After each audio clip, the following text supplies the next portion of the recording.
Bonjour et bienvenue dans Sois gentil, dis merci, fais un bisou, le podcast des petites filles sages qui ont arrêté de l'être. Cette semaine, j'ai 2 bonnes nouvelles à t'annoncer. La première, c'est que mon invité du jour n'est autre que Bérengère Krief, comédienne, humoriste et autrice que j'adore et que j'admire depuis ses débuts il y a 8 ans au Petit Théâtre du Bout. # les vrais savent. La deuxième bonne nouvelle, c'est que ce podcast est sponsorisé. Un immense merci à la Maïf, premier partenaire à nous avoir fait confiance pour sponsoriser un épisode de Sois gentil, dis merci, fais un bisou. Tu peux retrouver toutes les offres de la Maïf sur leur site internet. Je te mets un lien dans les show notes de l'épisode. Moi par exemple, depuis que je vis seule, je flippe toujours à l'idée de m'enfermer dehors. Mais si jamais ça t'arrive, pas de panique. Le dépannage serrurerie est inclus sans supplément dans le contrat d'assurance jeune de la Maïf. C'est eux qui payeront la facture. Et place à l'épisode de cette semaine avec Bérengère Krief. Bérengère Krief, merci beaucoup. Merci à toi Clémence, c'est trop cool. Je suis très heureuse de faire cette interview avec toi, car je suis une énorme fan de la première. Mais comment ça se fait? Je ne suis pas au courant. Donc on rigole parce qu'on s'est rencontrés, enfin j'ai rencontré Fab le jour où je t'ai rencontré. Ouais. À l'époque tu débutais le stand-up dans le One Woman Show. Ouais, stand-up One Woman Show. Mon premier spectacle en tout cas c'était dans une petite salle dans les bas-fonds de Pigalle, Pigalle la nuit. Et donc je jouais c'était dans le Pipe Show, hein, dans l'ancien Pipe Show. Ouais. Donc scène ronde, miroir au mur. Miroir au mur et au plafond. Au plafond, rideau pailleté, scène qui tourne avec des dalles lumineuses. Enfin, c'était à la fois rigolo et sordide. Et c'est d'ailleurs le spectacle que tu commençais en sous-vêtements, non? Oui, dans cet bel endroit. Et comme, tu sais, la scène était vraiment ronde, les gens étaient tout autour. Et je disais, il y a des gens qui me verront de face. Et attends... Non, je disais, toi, tu me verras... Il y en a qui me verront de face, mais toi, tu me verras de fesses au mec qui me voyait derrière. Et donc ça, c'était en 2010. Ouais, 2010, voilà. On s'est rencontrés en 2010. C'était il y a 8 ans, mon pote. Hein. Exactement. Et aujourd'hui, tu es à l'affiche du film L'école est finie, qui va sortir le 11 juillet, que j'ai eu la chance de voir en projection presse. Et bah, vraiment bravo, je te trouve excellente dedans, j'ai beaucoup ri. Tu portes le film vraiment. C'est la première fois que tu joues le premier rôle? Bah, Adopter un veuf, c'était avec André Dussolier, quoi. Puis on était un quatuor de comédiens avec Julia Piaton et Arnaud Ducret. Et là, je suis très seule. Enfin, le personnage déjà est seul, puisque c'est une prof donc qui va vivre, qui est mutée. Et souvent, les profs sont mutés dans un endroit qu'ils n'ont pas choisi. Donc ça, j'ai découvert ça, j'ai trouvé ça fou, en fait. Et je pense que comme on se marie plus tard, qu'on a moins d'enfants tôt, du coup, on est vraiment obligé, parce que c'est le seul truc qui fait que tu peux rester dans ta zone, c'est d'avoir des enfants ou d'être marié. Et donc, et tu sais que c'est la vraie histoire, qu'il y a une prof qui a vraiment écrit un livre et tout. Oui, c'est adapté d'un roman. C'est même pas un roman, c'est une meuf qui a écrit un blog. En fait, elle racontait ses histoires elle était tellement choquée par ce qui se passait dans sa classe qu'elle en a fait un blog et c'est devenu un livre. Et c'est ce qui a inspiré le film. Donc moi, j'ai rencontré cette prof. Et bref, donc du coup, je joue cette prof qui est propulsée d'une vie citadine à la campagne totale. Et donc les profs avec qui elle va travailler, ses élèves qui sont très différents de ce qu'elle a connu, et puis elle vit chez un couple qui est joué par Catherine Osmalin et Patrick Chenet, qui est un peu chelou avec des animaux empaillés, c'est un truc un peu glauque. Donc c'est un peu chelou, mais ça ressemble beaucoup à chez mes grands-parents. Hein. Oui, ça peut ressembler à chez quelqu'un, mais c'est une ambiance un peu chasse et pêche. Oui, totalement. Et alors c'est vraiment l'histoire d'une jeune prof qui est très parisienne, ancrée à Paris, avec un peu la carrière toute tracée, puisqu'il y a des contacts au ministère qui peuvent lui permettre d'avoir l'affectation qu'elle veut, et qui se retrouve propulsée à la campagne, et donc choc culturel dans ce milieu. C'est un peu l'inverse de ton histoire, non? Toi, c'est plutôt t'es montée à Paris et t'avais pas grand-chose dans la valise. Oui, c'est vrai, c'est complètement l'inverse. Moi, j'étais en campagne, j'allais marcher dans la forêt avec ma famille, tout ça, dans un truc très cocooning et tout, et je suis arrivée à Paris, c'est la même solitude, en fait. Je crois que où que t'ailles, quand tu te retrouves tout seul dans un univers que tu connais pas. Moi, quand je suis arrivée à Paris, t'avais pas les portables, la géolocalisation. J'étais chez ma cousine et je me rappelle de me dire, bon, ok, alors qu'est-ce que je peux faire? Je vais aller au ciné. Mais c'est où le ciné? Tu vois, j'avais un plan, mais... Enfin, comment tu faisais pour trouver l'adresse du ciné, quoi? C'était entre l'annuaire, les pages jaunes et Internet, quoi. Et je me rappelle me sentir minuscule dans cette ville, de me dire mais j'ai peur. Ma mère me disait tu prends le métro. C'est vrai que tout le monde prend le métro hyper tard à Paris. Et tout le monde disait, tu prends le métro, oh là là, tu prends le métro. Ma mère avait trop peur, donc j'osais plus prendre le métro. Enfin. Donc c'est vrai que c'est complètement l'inverse. Mais le résultat est le même, c'est la grande solitude. On va pas brûler les étapes, on va reparler de ta carrière et de ton arrivée à Paris. Mais avant ça, la première question que je pose toujours à toutes mes invitées, c'est quel genre de petite fille tu étais quand tu avais 7 ans ? Quand j'avais 7 ans, écoute, j'étais en primaire. Qu'est-ce que j'étais ? Moi, contrairement à ce que souvent on pense, j'ai été très bonne élève. J'étais très studieuse. J'étais très disciplinée. C'est-à-dire que je déteste quand il y a des règles. Enfreindre la règle, c'est pas un kiff du tout pour moi. Ce qui me pose problème des fois maintenant. Mais en tout cas, j'étais très disciplinée, très sage. Voilà, j'étais à l'école, j'étais à l'écoute. J'avais beaucoup de copains, copines. J'étais pas. J'aimais bien. À mon anniversaire, il y avait des garçons et des filles. C'était très. Voilà. J'aimais bien la compagnie des garçons. J'aimais bien voir mes copines. Je faisais pas de trucs de genre, en fait. Je pense qu'il y avait un truc comme ça déjà où on est tous copains, quoi. Tu vois, on était une grande famille des CP. J'avais un petit frère à la maternelle qui lui était plus petit, il m'appelait tout le temps. Il demandait à une copine j'avais une copine qui me tapait sur l'épaule. Et elle me disait, il y a ton petit frère qui t'appelle. Et j'allais le voir, il me disait, tu fais quoi ? Je dis, je joue avec mes copines. Et je comprenais pas pourquoi il me sollicitait. Et en fait, c'est ça le truc de l'aîné, c'est que toi, t'as grandi seul et que lui, il a grandi toujours avec toi. Donc t'es sa référence et tout. Et pauvre chou, il était trop mignon derrière sa barrière à me dire, tu fais quoi ? Et sinon, voilà, j'étais assez studieuse. J'étais pas la meilleure élève, mais j'étais pas la moins bonne. J'aimais bien l'école, j'adorais manger à la cantine. Mais donc, tu avais un grand respect pour les règles. Et pourquoi tu dis qu'aujourd'hui, c'est quelque chose qui te pose des problèmes ? Parce que faut toujours que ce soit cadré. En fait, il faut toujours que ce que dans le spectacle, par exemple, dans le one-man show, je vais suivre ce qui se fait. Je vais regarder beaucoup ce qui se fait. Et sans copier, en faisant mon style, mais je me dis, ouais, mais ça, personne ne le fait. Enfin, j'ai toujours peur d'être l'ovni, en fait. Et en fait, c'est en étant l'ovni que tu réussis, parce que tu fais des trucs, voilà. Alors, j'ai beaucoup d'instinct, ou j'ai suivi mon intuition sur plein de choses, mais pour l'écriture de mon deuxième spectacle, je casse encore des choses. Je me dis, ok, je veux être seule sur scène, mais qu'est-ce que je veux vraiment ? Et j'ai fait un voyage, là, au mois de janvier, et en fait... alors moi, mon bureau, c'est la voiture. Quand je fais des bornes, écoute, tout arrive. Et j'avais que des idées je me disais, c'est saugrenu, c'est n'importe quoi, mais qui sortaient de ce qui se fait dans un one-man show. Je vais pas vous spoiler le bazar, mais je me suis dit, mais qu'est-ce que j'aime moi vraiment ? Qu'est-ce qui m'anime dans le spectacle ? Qu'est-ce que j'aime voir dans un spectacle ? Tout type de spectacle. Et du coup, je me suis pas cantonnée à qu'est-ce qu'on doit faire quand on est dans du one-man show, genre être habillé en noir, avoir pas de décor, pas d'accessoires, parler, machin. Hein. Bon, ok, mais qu'est-ce que moi je veux faire ? Ça, c'est déjà des règles que tu suivais pas avec ton premier spectacle. Ouais. Alors donc j'avais vu la toute première version, et puis ensuite, donc c'était le même spectacle mais que tu avais réécrit, qui est devenu Bérangère Krief. Ouais. En vrai, moi je t'ai vu de peut-être le bout au point virgule ensuite, et à la 300e, c'est ça, à Bobino. À Bobino, ouais. Et bah oui, tu commençais en sous-vêtements, en train de t'habiller, t'avais des robes hyper colorées, etc. Donc t'es déjà pas du tout dans le. Oui, ça, l'intro, du ouais. one-man show.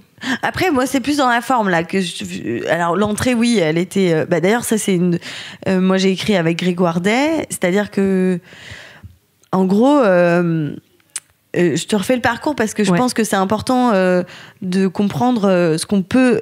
En tout cas, pour les gens qui nous écoutent, ce qu'on peut faire. C'est-à-dire que moi, j'ai l'intime conviction de vouloir faire du one-man show depuis l'âge de 10 ans.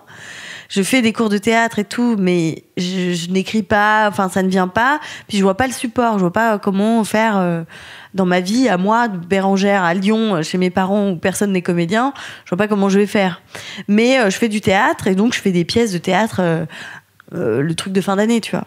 Ouais, mais donc c'est des pièces où tu apprends un texte, on te le dit où voilà, te mettre, et tu joues avec les autres personnes. Je propose rien de plus, tu vois. Ouais. Bon, voilà. Et en fait... quand j'arrive à Paris, donc je me dis, bon, ok, je vais être comédienne. Et j'avais fait une école de théâtre à Lyon où j'avais dû apprendre une fable de la cigale, la cigale et la fourmi, une fable de La Fontaine, pour l'audition des cours Florent. Et je passe, donc c'est quand même un texte seul devant la classe. Et moi, quand ça va pas, je pleure. Voilà. Donc c'est très spectaculaire, mais en fait, mon corps vide de toute mauvaise énergie, donc je me mets à pleurer. Et le prof me dit, c'est bizarre pour quelqu'un qui veut faire du one-man show. Et ça m'a vexée, tu vois. Je me suis dit, bah oui, c'est vrai, c'est une fable de La Fontaine. C'est génial quand tu veux faire du one-man show. Et je me mettais une énorme pression de ça, tu vois. Je me disais, putain, mais c'est beaucoup. Donc j'arrive à Paris en me disant, bon, ok, la cigale et la fourmi derrière moi, et puis avançons, faisons des trucs en groupe. Et je rencontre une copine à moi qui fait partie de l'équipe du Café-Théâtre Le Bout. Et donc là, je vais voir la scène ouverte, et je vois des gens jeunes qui font leur texte. Et je me dis, ah ok, d'accord. Donc c'est la porte d'entrée. Je me dis, ok, il y a un endroit avant Florence Foresti à la Cigale, tu vois, et le micro et le DVD. Mais comment tu fais? C'est moi, je voulais faire ça, mais comment tu fais? Et donc je vais dans cette scène ouverte et je regarde et je trouve ça génial. C'est des gens qu'on connaît pas et qui sont hyper drôles et tout. Et dans cette école, dans ce café-théâtre, il y a une école. Donc je m'inscris à l'école. Et moi, tu vois, la bonne élève, j'apprends, je vérifie que je veux bien faire ça, est-ce que être seule sur scène, ça me fait vraiment plaisir? Enfin, c'est des trucs que je sais au plus profond de moi, mais j'ai peur, donc je me forme, il faut que j'apprenne, il faut que quelqu'un me dise ça c'est bien, ça c'est pas bien. Tu vois, c'est ça où je m'encombre. Mais bon, ça s'est fait comme ça. Mais voilà, donc je vais dans cette école, je me fais un réseau et tout, et là, je participe à la vie du café-théâtre, mais je fais tout. C'est-à-dire, je fais le spectacle pour les enfants, la caisse, les réservations, l'animation de la scène ouverte, mais je joue pas vraiment des sketchs toute seule. Donc j'observe bien tout, je vais voir des spectacles. Et un jour, j'en ai marre. Ça fait 1 an et demi que je fais ça. Et j'en ai marre. Et je demande au mec du café-théâtre une date. Et il me dit, OK, on est en janvier. Et il me dit 24 juin 2009. Et là, écoute, j'ai rien. Dans mon carnet, j'ai 2 idées, dont celle de me mettre toute nue et de faire cette fille qui se change, parce que ça m'arrivait tellement souvent d'être nue devant mon placard et de dire ah, putain, j'ai rendez-vous dans 10 minutes et je ne sais pas quoi me foutre sur le cul, comment faire. Donc ça, c'est une des idées que j'ai eues. Et après, je crois que c'était aussi l'expérimer, tu vois, le côté... Et donc voilà, et donc je suis là avec ça. Et comment je fais? J'ai 6 mois et c'est tout, quoi. Donc, je suis allée voir mes copains humoristes en me disant, alors, comment tu fais? Comment t'écris? Quelles sont tes méthodes? Je me renseigne. Tu vois, je prends des notes, je vais voir. Plutôt que d'écouter mon instinct. Parce que je peux avoir des idées. Mais voilà. Et là, je me retrouve avec 15 textes. Tous mes potes me donnent des textes. Alors que j'ai pas demandé, tu vois, mais bon, voilà. Ils t'ont écrit des choses, ils t'ont écrit des Alors, soit il y en a qui me disent, ah, j'ai une idée pour toi, je te l'ai écrit. Soit ils me disent ah j'ai pensé à toi, je te l'ai écrit, soit j'ai un vieux texte, je m'en sers plus, tiens si tu le veux je te le donne. Et donc je me retrouve avec mon pote metteur en scène Johan Chabot à Nice pour une résidence, et on a 15 textes devant nous, on en choisit 10 et on en mêle ça dans un spectacle, et ça donne mon premier spectacle.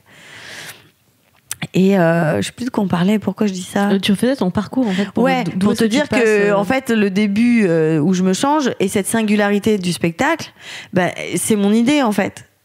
Parce qu'après j'ai rencontré Grégoire Day qui m'a aidé à ne faire qu'un auteur et à rassembler mes idées et puis à être cohérent dans l'écriture et efficace. Mais lui, moi, on allait au café, moi je racontais ma vie, puis après lui rentrait et il écrivait un sketch. Donc j'étais pas en conscientisation totale de ce que je voudrais faire vraiment. J'étais comme une comédienne, on est toujours dans le désir de l'autre et dans le réalisateur. Et qu'est-ce que tu vois, il y a un côté où t'as envie qu'on te sublime, qu'on te donne des choses, des textes à dire et tout. Et là, aujourd'hui, comme je pense que j'ai 35 ans, je pense qu'il y a des choses qui sont accomplies, bah, j'ai plus envie de dire, attends, mais j'ai besoin de personne. En fait, déjà, qu'est-ce que je veux dire moi? Et après, on verra.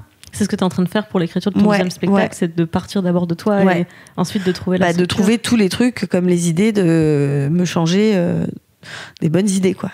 Me mettre toute nue sur scène. Wouh! J'ai vu, je pense que tu avais joué un sketch, ou un extrait en tout cas, à première fois. Ouais. Et c'était fou. Tu sais, je retrouvais dans ce sketch ce que j'adore chez Kian Kojandi, c'est-à-dire les montagnes russes où il peut te faire rire et pleurer dans la même minute de spectacle. Et ta scène, cet extrait-là, que tu jouais avec ton texte encore sous les yeux, parce que c'était vraiment c'était tout frais. C'était déjà... et je suis... Donc moi qui t'ai suivi depuis 2010, je te confirme, si je peux tendre un miroir, que effectivement, ça se sent, en fait, que il y aura plus de toi, et j'ai tellement hâte de voir la suite. Moi aussi. Ouais, non, j'ai hâte. Ouais, non, mais j'ai hâte.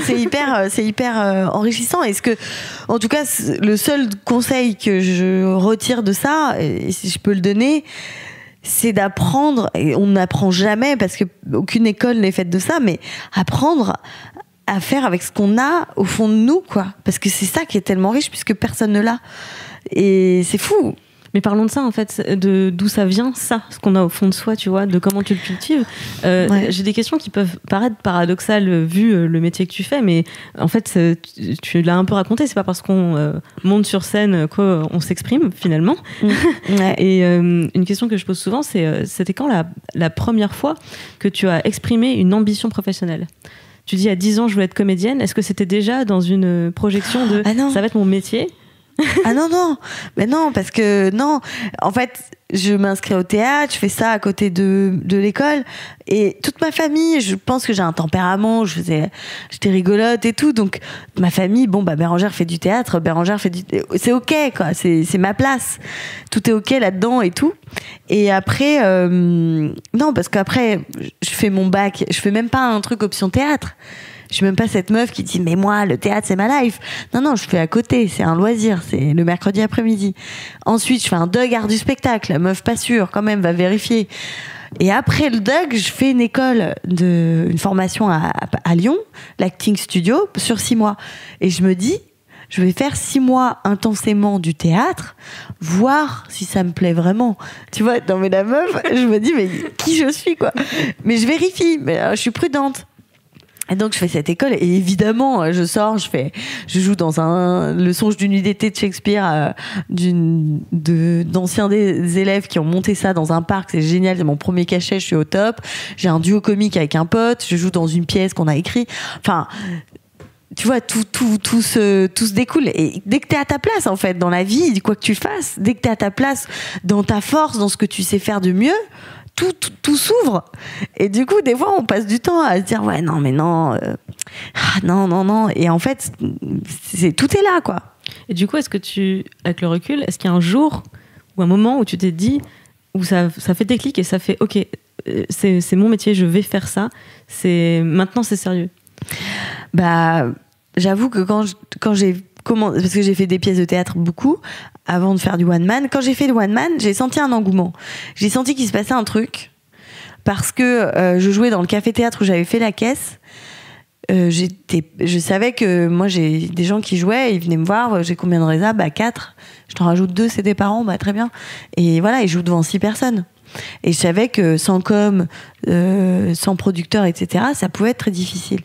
Et je me retrouve à jouer donc le 24 juin 2009, et je suis reprogrammée en août. Et j'ai le stress, mais alors je le vis vraiment de façon très stressée. Et je me dis, ok, j'y vais, mais c'est instinctif, hein, c'est-à-dire que toute ma tête, elle dit non, mais on n'a pas du tout envie de faire ça. Mon corps, il dit, mais si, il faut qu'on fasse ça. Donc, tu vois, donc j'écoute cette voix-là, et je me retrouve reprogrammée. Et je vois, c'est fin août, à Paris, tu vois, t'as pas grand monde et tout, et c'est blindé. Mais pas que de gens que je connais. Je me dis, je me fais la réflexion, je me dis, il se passe quelque chose. Je sens qu'il y a un truc. Et puis finalement, après, tu vois, il y a eu Bref, il y a eu tout ça, parce que c'était ma juste place. Mais je crois qu'aujourd'hui, là où, maintenant, quand je te parle, j'ai vraiment hyper envie de remonter sur scène. Je suis hyper heureuse des idées que j'ai eues et de les mettre en forme, et que, tu vois, d'être vraiment dans la jeunesse d'un projet, et de se dire, pas juste je veux jouer, je veux partager des choses avec les gens, c'est très différent. Et ça, là j'ai envie, quoi. À propos de ça, la première fois que tu as pris conscience de ta voix, de ton impact, c'était quand? Est-ce que c'est un souvenir qui te marque? Oui, c'est très clair, c'est quand c'est le sketch de harcèlement de rue. Ça, c'est vraiment le premier sketch où moi, je fais des blagues sur Christina Cordula, sur les ex, voilà, des sujets assez légers. Et on écrit ce sketch avec Grégoire. Donc le cours de répartie Le cours, anti-relou. voilà, vous pouvez retrouver sur mademoiselle.com, Oui. qui a été ma première plateforme de diffusion. Et en fait, ce sketch, il naît de... C'est très simple, je suis au café avec Greg, je reviens de Lyon et je lui raconte, sans parler de boulot et tout, je lui dis, putain, tu sais pas quoi, j'ai été à un feu rouge l'autre jour. Oh, je dis, j'attendais ma mère, il y a une estafette qui s'arrête, le mec me dit, excusez-moi, c'est quoi le chemin le plus court vers votre cœur? Oh, je dis, putain, je suis là avec ma doudoune, j'attends ma mère, moi je crois qu'il demande l'heure, tu sais, t'y vas gentil pour dire peut-être il est perdu, le gars. Et le mec, il te drague et ça te renvoie une image de beefsteak, comme si t'étais en vitrine à Super U. Et du coup, j'étais en colère, quoi. Et je lui raconte ça. Et lui, il note ça dans son carnet. Et puis lui, il a sa meuf qui dit aussi des trucs comme ça. Il dit putain. Et il me dit une fois, je l'ai fait. Genre, il a fait marcher sa meuf devant et il l'a vu. Donc il constate le truc et tout. Et on écrit le cours de répartie anti-relou. Et là, impact sur l'univers. Et là, je me dis, ok. Et j'ai vraiment compris le jour où je suis rentrée j'étais dans un reportage complément d'enquête. Donc sur le harcèlement de rue. Mais sur le harcèlement de rue, caméra embarquée, à Gare du Nord, de la nuit, avec des meufs qui risquent de se faire violer, tu vois. Avec moi qui fais mes blagues derrière, je me dis, attends, mais moi je suis humoriste, je suis pas dans un fait d'actualité. C'est pas porte-parole de la cause féministe. Voilà. En fait, si. Et en fait, si. Et en fait, c'est là que je me suis dit, ah ok, d'accord, il y a un truc à dire, il y a un comment dire, c'est un moyen, j'ai un moyen de m'exprimer et peut-être de faire changer des choses. Mais c'est vraiment ce jour-là que j'ai compris. Je suis hyper contente que tu racontes cette anecdote parce que oui, totalement, vraiment. Ouais. Enfin, je me suis dit, ah ok. Je pense que t'es une des Françaises qui a le plus contribué à la médiatisation du phénomène. Ouais. Et après toi, il y a eu Peyta Schneck. Ouais. Après toi, il y en a eu plein. En fait. Ouais. C'est comme Sophie Peters. Oui, il y avait en même temps Sophie Peters. Voilà, c'est tout ça, ça fait une traînée de poudre et ça a libéré complètement la parole sur le sujet. Ouais. Et est-ce que c'est quelque chose que tu recherches, tu sais, quand on parlait d'avoir laissé parler ses tripes, est-ce que dans tes tripes, il y a ce besoin qu'il y ait du sens, qu'il y ait une portée sur ce que tu exprimes? Bah, alors, je me dis, je suis pas dans forcément le... Je recherche pas d'abord le message que je veux faire passer, juste ce qui m'anime. Et dans ce qui m'anime, j'ai remarqué... comme pour le harcèlement de rue, je suis animée par un phénomène, j'en parle et finalement, ça touche plein de gens. Donc, j'aurai la surprise de voir quel sujet m'anime et quel sujet touche les gens. Parce que je pense que la démarche d'abord me dire, alors attends, j'observe, qu'est-ce qui pourrait plaire aux gens, c'est une mauvaise démarche. Donc vraiment, j'ai pris que des sujets des expériences, un partage. Et c'est vrai que quand quelqu'un te partage une expérience de la façon la plus vulnérable possible, ça te fait écho chez toi à autre chose. Donc pas rechercher à dire, donner le conseil, à être, tu vois, à dire ouais, moi je pense qu'il faut faire comme ci ou comme ça. Non, en aucun cas. Mais par contre, quelqu'un qui te témoigne de son expérience peut t'aider à te dire, ah oui, ok, ça me parle, ça me touche et tout. Donc c'est ça que je veux faire. Tu sais, il y a un autre sujet sur lequel je t'ai trouvé révolutionnaire, et c'est le rapport au corps et au complexe. Parce qu'encore une fois, tu commences ton premier spectacle, tu le commençais en soutif culotte, en train de t'habiller, de se changer, machin et tout. Alors que les corps des femmes sont soumis à une pression dingue dans la société.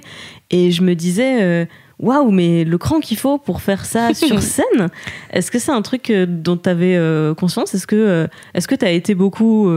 est-ce qu'on a fait beaucoup de remarques sur ton physique quand tu as commencé à gagner en notoriété, ou même sur les réseaux sociaux, parce qu'en plus tu en jouais vachement en disant, tu prenais une photo de ton spectacle à la fin en disant allez, taguez-vous, etc. Ouais. C'est comme ça que je suis taguée sur de tes photos. J'adore, mais tu sais que c'est des super souvenirs, il y a des gens qui me renvoient la photo et tout, j'adore. Mais oui, en fait, à une époque où j'ai l'impression que quand tu es une femme qui montre ton corps publiquement, on se prend beaucoup plus d'attaques ou de critiques que de compliments, tu vois ce que je veux dire? C'est hyper... il y a une grosse dualité sur ce début de spectacle. Alors déjà, pour l'histoire, donc cette idée, c'est donc de mettre en scène ce moment où je suis chez moi, j'ai rendez-vous avec une copine, je suis en soutif culotte et je ne sais pas comment m'habiller, et donc prétexté, on avait fait ça en impro avec Johan à l'époque, donc j'avais dit ouais, je suis en retard, le métro, machin, etc. Et nous, on l'avait mis dans le spectacle. Mais donc, ça arrivait au milieu de nulle part, tu vois, presque au milieu, quoi. Et c'est Grégoire qui m'a proposé de le mettre au début. Et je trouvais ça super. Et en fait, je sais pas pourquoi, j'ai pas un désir de nudité à fond. Ça me paraît étrange d'avoir eu envie de faire ça. C'est hyper inconscient. Parce que je voulais en tout cas le faire à fond pour pas faire genre je fais un truc mais tu sais genre tu mets une serviette et tout. Non, je me suis dit si je le fais j'y vais quoi. Et après c'était intéressant parce que oui, dans le spectacle avec Grégoire on avait écrit pour le premier sketch où je me change, je suis à poil, les filles se reconnaissent, elles sont contentes, elles sourient, et les garçons ils comprennent pas, mais du moment que quelqu'un a un poil sur scène, ils sont contents. Et c'est vrai que ça calmait tout le monde parce que en fait, quand t'es une femme sur scène en robe, par exemple, ce qui était mon cas, j'avais vraiment envie d'être en robe. J'ai l'impression que on se dit attends, est-ce qu'elle est courte, elle est longue, est-ce qu'on voit, est-ce que la bretelle va tomber, est-ce qu'on va avoir un bout de sein, donc là t'as montré quelque part derrière, c'est bon, le gars il sait ce qu'il y a en dessous, hein, il peut passer à autre chose dans sa tête. Et mais j'avais pas le truc body positive dans la tête. C'était voilà, c'est wham. Et je suis à la fois hyper à l'aise dans mon corps. Je peux pas dire que je suis pas complexée, mais bon voilà, quand j'étais sur scène, je faisais pas ah là là. Bon, j'avais peur des fois d'être mal épilée, ou tu vois, mais à partir du moment où j'étais sur des grosses scènes, bon voilà, c'était assez. Mais au point virgule, par exemple, au bout, ouais. Enfin là, il y avait quelque chose d'encore plus performant que sur une scène. Je trouve que sur une grande scène, c'est pas. T'es loin, tu vois. Mais au bout, sur la petite scène ronde, là, avec des gens à 50 cm, ouais, là, j'étais. C'est plus impressionnant, les petites salles que les grandes salles. Ouais. Je me disais, là, c'était en rond, les gens étaient positionnés en rond. T'en as devant, derrière, de toutes parts. Ouais, là, c'était. Je me rappelle me dire, ok, est-ce que je suis bien épilée? Est-ce que. Ça va. Mais après, sur l'histoire de mon corps, y a eu ça qui m'a aidée. Après, ce qui était marrant, c'est que quand je sortais un extrait de mon spectacle, j'avais l'impression que si je faisais pas ça, les gens m'écoutaient pas. J'avais l'impression qu'il y avait un temps. Alors Grégoire a toujours dit que c'était dans ma tête. Mais je disais, ouais, quand t'arrives et que t'es une femme sur un plateau d'hommes, bon, le mec, il arrive, il a une chemise, un pantalon, voilà, on l'écoute et tout. Et toi, il y a les femmes et les hommes jaugent. C'est-à-dire, les mecs se demandent s'ils te baiseraient bien ou pas. Les femmes se disent, est-ce qu'elle me piquerait mon mec ou pas? Enfin, il y a un truc, tu vois, d'une évaluation de séduction. Et après, peut-être on t'écoute. Mais après, c'est peut-être que dans ma tête, j'en sais rien. Alors, je pense pas que c'est que dans ta tête. Moi, j'ai la sensation que les femmes ne sont pas neutres dans l'espace public. Oui, il n'y a pas la neutralité, tu vois. Non. Effectivement, un mec en costume cravate, c'est l'image de la neutralité. Ouais, ça excite personne. Enfin, ça peut exciter un peu. Oui, mais... il peut être très sexy ou quoi que ce soit, mais juste, c'est un peu comme s'il avait les apparats de la neutralité. J'ai mis un costume cravate, ça veut dire je suis dans les codes. Et c'est quoi l'équivalent costume cravate de la femme? Ça dépend des milieux. C'est la robe, tu vas avoir une très belle robe et dans un milieu, c'est considéré comme c'est l'habit professionnel. Et ailleurs, t'as trop de couleurs, donc faut être plus sobre, ou c'est trop court, ou c'est trop long, ou c'est. Et de mon expérience dans ces milieux, c'est juste que moi j'ai toujours eu aussi l'impression d'être jamais habillée, de jamais présenter comme il fallait, de toujours détonner de toute façon. Ouais. Et ouais, j'ai environ le même âge que toi. Moi, je vais avoir 32 ans cette année. Et j'ai l'air d'en avoir 16 et demi, quoi que je fasse. On est dans le même collège, non, apparemment. Voilà, et qu'au bout d'un moment, je préfère assumer une forme d'excentricité parce que c'est plus facile vu que de toute façon, je vais faire 10 ans de moins que mon âge. Autant profiter. Ouais, non, mais c'est sûr. Après, oui, c'est vrai que s'habiller comme on veut, c'est la base. Mais c'est vrai que, le corps de la femme est hyper sexualisé, quoi, tout de suite. Mais je me fais la réflexion, tu sais, des fois, quand tu vois passer, par exemple, moi, quand je vois passer une femme très sexy, je me fais la réflexion, je me dis, j'ai vu une nana passer il y a pas très longtemps, elle était en mini-jupe, elle avait une guêpière en dentelle. Mais je te dis ça à 14h30 à côté du BHV. Hein. Et je me dis, putain, c'est beaucoup et tout. Et après, je me dis, non, elle a le droit de s'habiller comme elle veut, j'ai pas à la juger. Mais le truc est encore ancré où t'as un truc où tu regardes si des gens la regardent, tu vois. Tu sais d'où ça vient ? Non. C'est parce qu'on est sans arrêt. En fait, c'est comme s'il y avait une deuxième division dans la vie. Il y a le championnat principal et il y a la deuxième ligue, c'est les femmes. Et donc, on est sans arrêt en compétition entre nous pour une place. Tu sais, il y a un mec dans les comédies, dans les films, etc. Il y a un mec. Donc, on se bat pour le mec. Ouais. Il y a une place au conseil d'administration, en politique. Il y a une place à prendre. Donc, on se bat pour la place. Ouais. Et donc, en fait, on est sans arrêt mis en compétition les unes contre les autres. Et tant qu'on fait ça, et tant qu'on ne brise pas ce cercle, on n'a aucune chance de détruire le patriarcat, parce que pendant ce temps, les mecs, ils sont tranquilles. Ouais.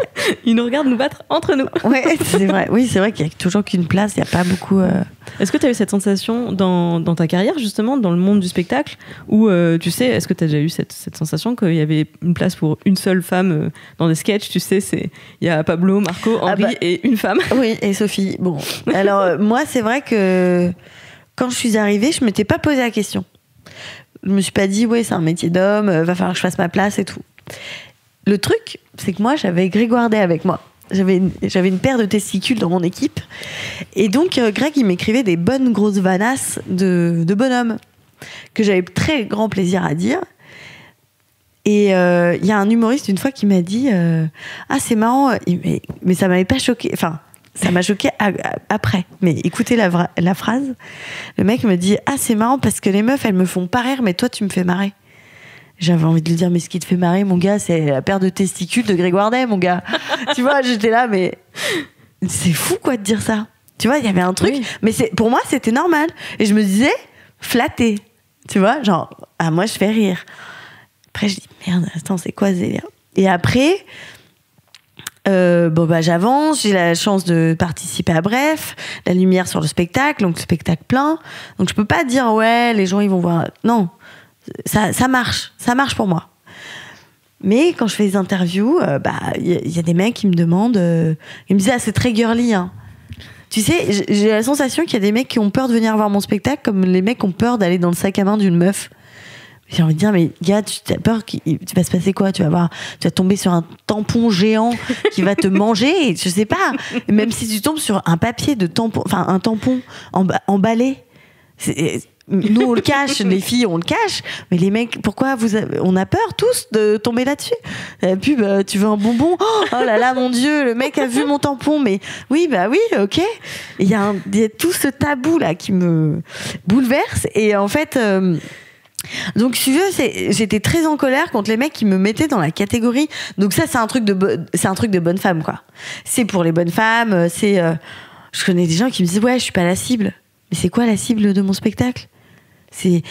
Et après, comme Greg, il était super bon là-dedans, on a aussi bossé l'écriture pour que ce soit, que ce soit ouvert. Alors, c'est bien et c'est pas bien, c'est-à-dire ouvrir aux hommes les sujets pour qu'ils se sentent pas trop seuls. Mais pourquoi ils s'intéressent pas aux sujets féminins? Genre, quand je vais voir, j'ai une connerie, quand je vais voir Mathieu Madénian, je me pose pas la question de savoir si ça va me plaire parce que le mec est un homme. À aucun moment, j'ai le plaisir d'aller voir un homme, j'ai le plaisir d'aller voir une femme pour des raisons différentes. Mais à aucun moment, je me dis, mais oui, non, ça va être que des trucs de bonhomme. Ah non, je ne peux pas y aller. Et il y a il y a autant de femmes que d'hommes. Les femmes vont beaucoup plus au théâtre, mais de manière générale. Donc ça, c'est déjà une généralité qu'on peut enlever en disant qu'il y a que des femmes qui viennent voir mon spectacle. Donc voilà, mais après, je critique, mais en tout cas, j'ai eu le plaisir après de voir dans mon public, j'adorais, c'est une bande de mecs. Alors ça, je trouvais ça génial. Mais qui bidonnaient, mais pliés en quatre et tout, et entre potes, ou le mec qui accompagne sa meuf, et tu sens vraiment qu'il fait un effort de beau gosse pour plaire à sa meuf, et c'est lui qui est mort de rire encore plus, tu vois. Et donc voilà, mais il y a un côté, tu viens voir Bérangère Krief, c'est une aventure pour un mec, quoi. C'est exotique, c'est moi au Parc des Princes, quoi. Tu vois, c'est encore fou, quoi. Alors que c'est du one man show, c'est pas un sport, c'est pas, tu vois, pas une ségrégation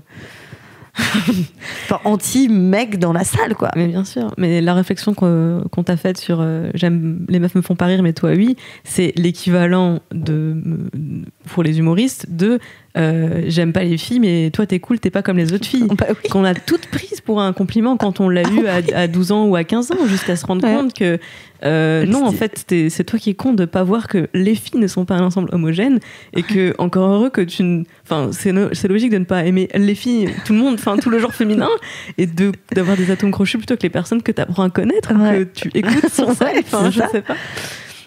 Et je pense que tu as eu aussi ce succès parce que tu t'es jamais enfermé dans le rôle de la meuf, tu vois. Tu faisais beaucoup, beaucoup moins de nous les filles, où effectivement tu le faisais en faisant alors les filles vous comprenez la situation et puis bon bah les mecs vous me voyez à poil donc tout le monde trouve son compte. Il y avait il y avait quelques scènes comme ça, mais il y avait beaucoup plus de sketchs qui étaient très universels quand tu fais Christina Cordula, etc. C'est pas où tu parles pas justement uniquement à un public féminin. Oui.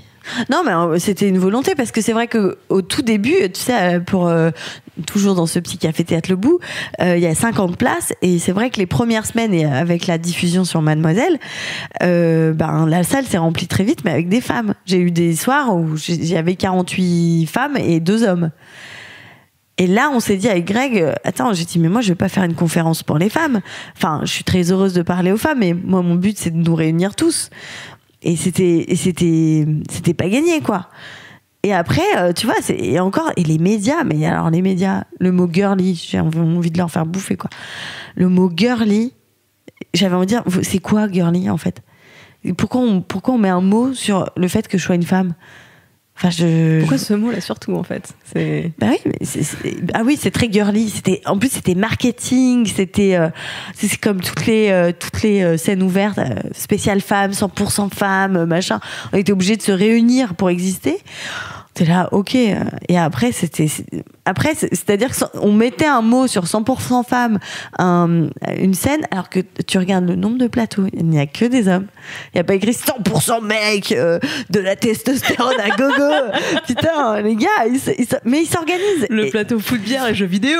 Mais ce que je me dis, c'est que le truc qui peut nous sauver, en tout cas, de tout ça, c'est entreprendre. C'est prendre sa place. Parce qu'on peut critiquer, on peut... eux, ils ont été élevés comme ça. Je pense que nous, on récupère tous le truc ancestral de génération en génération. Et encore, on a quand même des mecs plus souples, plus cool, plus à l'écoute, qui sont quand même moins bornés qu'il y a 40 ans, quoi. Mais eux, ils comprennent pas. Des fois, tu te dis... tu sais, t'es là... Alors nous, on verbalise beaucoup. Donc, moi, je verbalise, tu vois, j'ai besoin de parler. Et à un moment, tu te dis, mais attends... Avec tout le temps là où j'ai parlé de mon truc, de mon machin, les mecs, eux, ils sont pas dans leurs émotions. Donc, ils sont en train de faire des entreprises, ils créent des trucs, ils créent des scènes ouvertes, ils invitent leurs potes, ils font leur business. Qu'est-ce qui m'empêche, moi, de faire une scène ouverte, d'inviter des gens? Qu'est-ce qui m'empêche, moi, de faire la même chose? Alors, il arrive un truc où je me dis, est-ce qu'on veut faire la même chose? Et ça, c'est la grande découverte. Non, en tout cas, c'est pas faire la même chose, c'est dire laisser la place à ce que peut faire une femme. Et ça va peut-être pas être pareil, mais ça a une intensité, ça a une valeur. Ça que je trouve qu'il y a pas aujourd'hui. Parce que parfois, on dirait truc de gonzesse là. Même un spectacle d'humour. Alors souvent, il y a le gros débat sur l'humour féminin et l'humour masculin. C'est-à-dire en fait.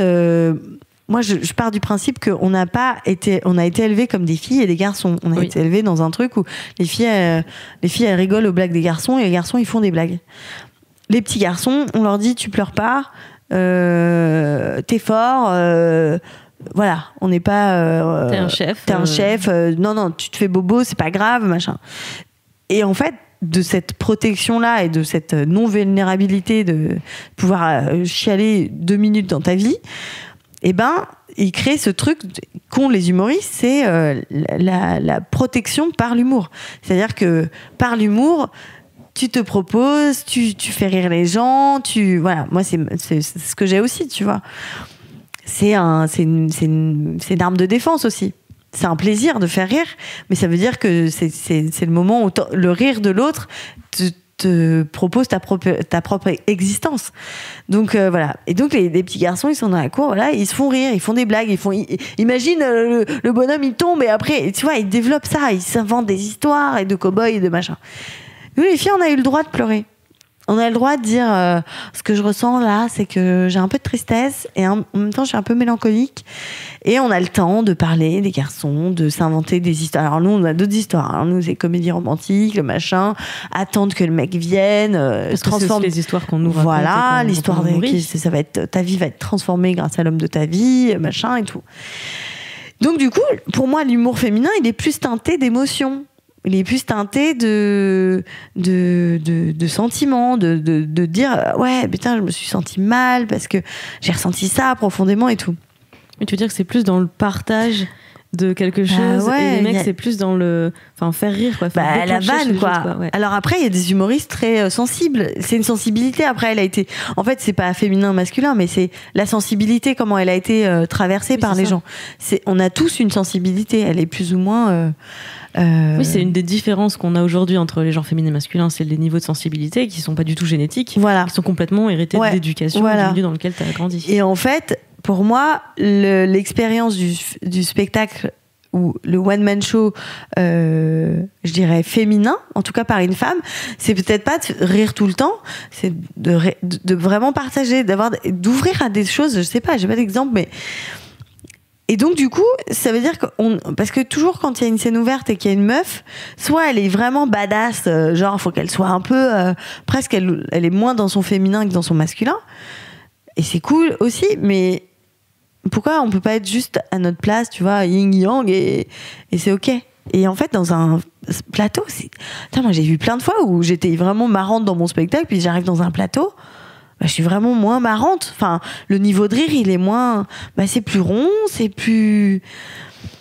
autre chose. Mais sauf que cette notion-là, pour moi, elle, comment dire, elle est pas homologuée. On n'en parle pas. Et celle qui arrive très très bien à le faire, c'est Blanche Gardin.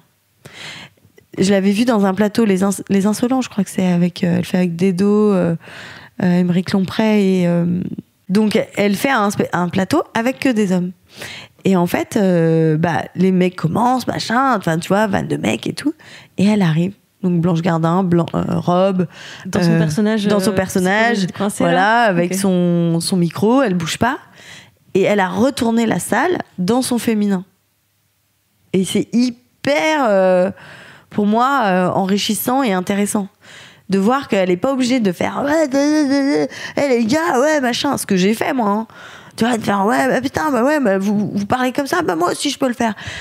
Et j'ai envie de retrouver un truc, tu vois, d'être dans ma féminité, parce que c'est là la puissance en fait, pour moi. Et Blanche, pour moi, c'est vraiment la nana qui, elle bouge pas d'un pet, elle est devant son micro vissé et elle t'envoie des trucs de fou tout en étant femme, quoi. C'est très fort. Je réfléchis beaucoup à ces questions parce que je partage ce même sentiment, c'est-à-dire que, ok, on a fait le constat avec le féminisme, avec mon féminisme, j'ai fait le constat que j'étais pas à égalité dans la société avec plein d'hommes. Bon, voilà, ça c'est un constat. À partir de là, j'ai des choix d'action, ne pas agir, me plaindre, regretter l'état du monde, ou plein de pistes d'action. Et une de mes réflexions, c'est je veux compenser en fait cet écart, mais sans renier qui je suis. Et par exemple, moi, je me fais beaucoup la réflexion autour du leadership parce que je suis manager et que je voulais faire de la politique. Enfin, j'ai toujours eu ces ambitions-là. Mais où étaient les modèles féminins ? Où étaient les Blanche Gardin en fait de ma division à moi, sur lesquelles j'aurais pu prendre exemple. Et que ce soit en politique ou dans l'entreprise, les modèles de leadership que j'avais dans les yeux en fait étaient très négatifs parce qu'ils étaient détestés. C'était pas des gens qui arrivaient à fédérer parce que c'est une femme de pouvoir, ça fait peur, ça antagonise de ouf, quoi. Alors que quand tu apprenais à les connaître ou juste tu regardais leurs actions, c'était c'est des modèles très positifs. Simone Veil, là, tu vois, quand elle est décédée, là, j'ai regardé des vidéos et tout. Elle était intéressante pour ça parce qu'elle était vraiment la femme, et d'ailleurs ça les déstabilisait tous, hein, parce qu'elle restait dans sa, tu vois, prenons Marine Le Pen qui est très masculine, tu vois, il y a un côté ça fait folle, tu vois, alors que Simone Veil était vraiment dans son truc très centré comme un homme, hein, c'est-à-dire mais dans sa féminité. Et putain, elle envoyait des trucs. Là, j'adore les vieilles vidéos de Simone Veil. J'avais vu un jour un destin, je crois, hyper bien, où tu découvres vraiment quelle femme c'était, quoi. Ah, mais ça me fout la chair de poule à chaque fois que j'entends des extraits de son discours à l'Assemblée nationale. Ouais. Mais c'est vrai que elle avait une histoire tragique. Ouais. Je veux dire, forcément, quand tu as survécu au camp de concentration, je pense que t'as plus rien à perdre dans la vie. Il y a un côté, t'as survécu au pire, donc qu'est-ce qui peut t'arriver derrière? Qu'est-ce que tu peux faire? C'est fini, quoi. Et clairement, je suis pas dans le même niveau d'urgence dans ma vie. Mais voilà, tout ce que tu racontes sur l'humour et sur Blanche Gardin, ça me renvoie. J'ai fait la même interview avec Cécile Duflot, qui m'a dit un truc qui m'a brisé le cœur. Mais donc Cécile Duflot, je l'admire pour son engagement politique, tout en ayant conscience que elle a beaucoup traîné cette réputation de meuf dure, quoi, de renvoyer une image hyper négative et tout. Elle me dit ouais, c'est dur en soirée, tu rencontres des gens et tout, et au bout de 3 minutes de conversation, et les gens te font putain, c'est marrant, en fait t'es sympa.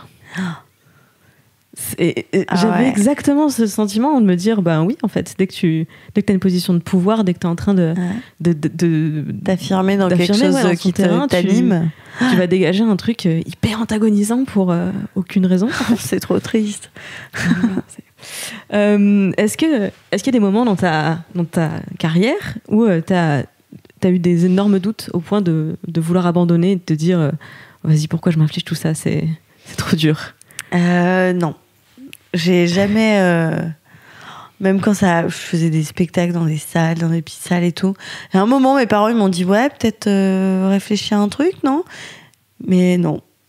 J'avais vraiment...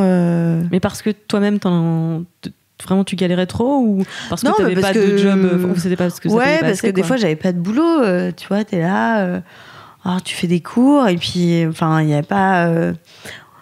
Il y a eu quelques périodes. Alors moi, je faisais toujours... j'ai joué dans toutes les pièces que je pouvais... qui me plaisaient. Hein. J'ai une copine qui avait écrit une pièce en cours de théâtre. On jouait pour 2 francs 6 sous, tu vois. Mais bon, moi, mon projet, c'était d'être sur les planches. Hein. C'était pas d'être dans les magazines. Donc, tu vois, je jouais, je voulais bouffer de la planche, quoi. Donc, dès que je pouvais, c'était super. Et non, j'ai jamais eu... Mais bref, ça arrivait, j'avais quel âge? J'avais 27 ans, 28 ans. Juste avant mes 30 ans. Et bref, ça arrivait tellement vite et tellement fort. Et je pense que beaucoup de gens attendent ce moment-là, en fait, ce basculement où tu deviens connu. On t'arrête dans la rue après. Ouais, on t'arrête. Ah là, oui, mais le jour même, hein, c'était un truc de fou. Enfin, franchement, je pense que c'est ça qui vivent les gens de la Maison des Secrets, je pense. Ils sortent et du jour au lendemain, tu fais la couve de tes 7 jours, t'as pas compris. Et donc, du coup, je me retrouve dans cette notoriété. Et aujourd'hui, ce que je peux en dire, c'est que je rencontre beaucoup de gens qui attendent ce moment. Tu sais, qui disent quand j'aurai réussi, quand je serai connue, et en fait... Enfin, moi, je suis très heureuse. Mon parcours, je l'adore, hein, je suis hyper contente. Mais dans ce parcours-là, il y a une meuf qui attend rien et qui attend tout. Tu vois, je fais mes trucs, je vais là où je dois aller. Et du coup, je rencontre des gens. Enfin, tout est hyper facile. Mais la vie, c'est ça, en fait.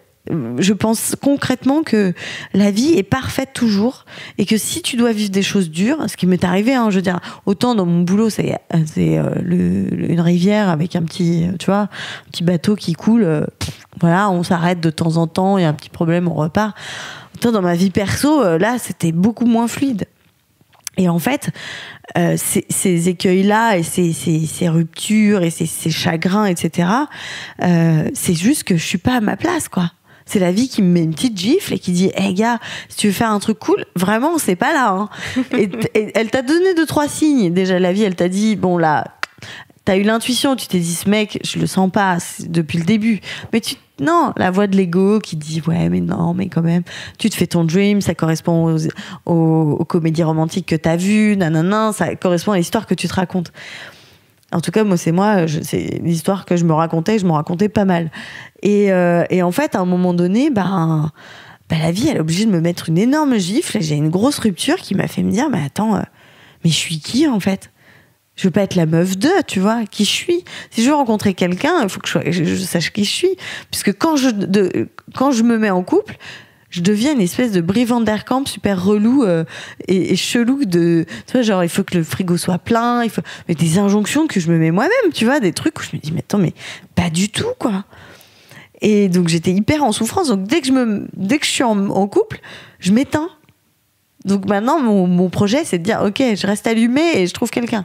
C'est un autre dos. Mais ça c'est l'évolution Je lis plein de trucs sur le couple. Il y a une conférencière qui s'appelle Esther Perel. Ouais, ça me dit quelque chose. TED Talk sur la fidélité, non? Elle a écrit... Alors, il y a l'intelligence érotique sur le désir dans le couple. Et là, elle a écrit « Je t'aime, je te trompe » sur l'infidélité. Ah, ça doit être... Mais je crois que j'ai Je crois que c'est elle. C'est un TED Talk Et elle fait des podcasts et tout. Et je l'ai vue à la sortie du livre, là. Elle a fait une conférence à Paris. Et donc, j'ai eu la chance d'y être. Et en fait, c'est incroyable parce qu'elle revisite le couple d'aujourd'hui. Les besoins, tous les problèmes découlent d'un truc où c'est pas possible. En fait, on peut pas être émancipé et devenir tous les deux quelqu'un et en même temps continuer sur le schéma où, comme mon papy, ma mamie, mon papy il travaille, ma mamie elle l'attend à la maison et elle fait à manger, quoi. C'est pas possible. C'est le dilemme de La La Land. L'amour ou la carrière, Ouais. quand il y a conflit, parce que parfois il y en a pas et tant mieux, et parfois il y en a et faut le trancher. D'ailleurs, j'ai revu le film Erin Brockovich il y a pas longtemps. Waouh! Je l'ai revu là, tu vois, avec qui je suis aujourd'hui. C'est hyper intéressant parce que tu sais, elle bosse, elle s'investit dans le truc et tout. Et à un moment, le mec, il se barre parce qu'elle est pas là et tout. Et je dis, mais c'est l'histoire de toutes les femmes, quoi. Et le mec se barre, quoi.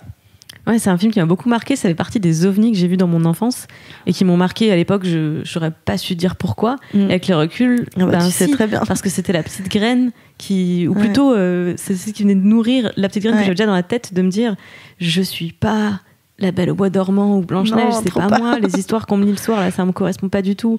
Moi, je suis le chevalier à la limite. Et en vrai, j'ai pas envie de battre des dragons. J'ai juste envie d'exister tranquillement. Ouais. Moi, mon Disney préféré, c'était Merlin l'Enchanteur. Donc, tu vois, le délire de la meuf. Moi, c'était faire de la magie et être avec Merlin l'Enchanteur, quoi. C'est retirer l'épée du rocher, quoi. On arrive vers la fin de l'interview et j'ai des questions qu'on se pose à chaque fois. C'est quoi le pire conseil qu'on t'ait donné ? Le pire conseil, ça commence par il faut absolument faire ça. Par exemple, je sais pas pourquoi je pense à l'émission On ne demande qu'à en rire. En fait, l'émission On ne demande qu'à en rire quand elle sort. Donc c'est le truc d'humoriste et tout. C'était quoi le principe ? En fait, c'était 4 candidats passés devant un jury, dont Laurent Ruquier.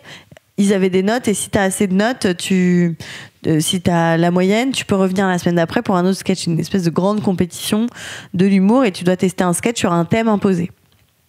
Hyper hardcore. Les premières semaines, nos potes, c'était vraiment les potes partent au front. On faisait oh non. Il y avait Christine Bérou qui avait fait une vidéo qui était géniale. Elle faisait oh non, pas Nadia Rose. Tu vois, c'était hyper drôle parce que c'était terrible ce moment. C'était terrible. Et en fait, à un moment, donc ça c'est le démarrage de l'émission. Puis d'un coup, l'émission, elle fait sortir des gens. Il y a des gens qui deviennent hyper connus et tout. Et donc tous les producteurs se disent il faut que mon artiste fasse ça parce que aille dans la compétition. Oui, parce que les tournées, les salles, machin, tu vois, il y avait tout un truc. Donc moi mon producteur, il me dit faut y aller. Je me dis mais moi je suis pas attirée par le truc, je le sais, tu vois. Bon élève. J'y vais avec mon Grégoire, on écrit un texte et tout. Et je passe et c'est un cauchemar. C'est moi la compétition, le challenge, le jury. Enfin, c'est que des mots clés ça ne me booste pas. Je m'éteins. Pour te dire, quand je répétais, j'étais moins bonne à la fin de la répète qu'au début. Tellement le challenge me bouffe de l'intérieur. Je passe. Je me fais défoncer pour je sais même plus quelle raison. Bref. Et en fait, en sortant, je me dis mais tu sais quoi ? Mais je pouvais revenir, j'avais eu la moyenne. Je dis, mais jamais je reviens. Mais moi, vivante. Mais je m'étais dit, je préfère jouer toute ma vie à la Comédie des Trois Bornes, qui est une toute petite salle, que d'être connue grâce à cette émission, en vivant ça chaque semaine.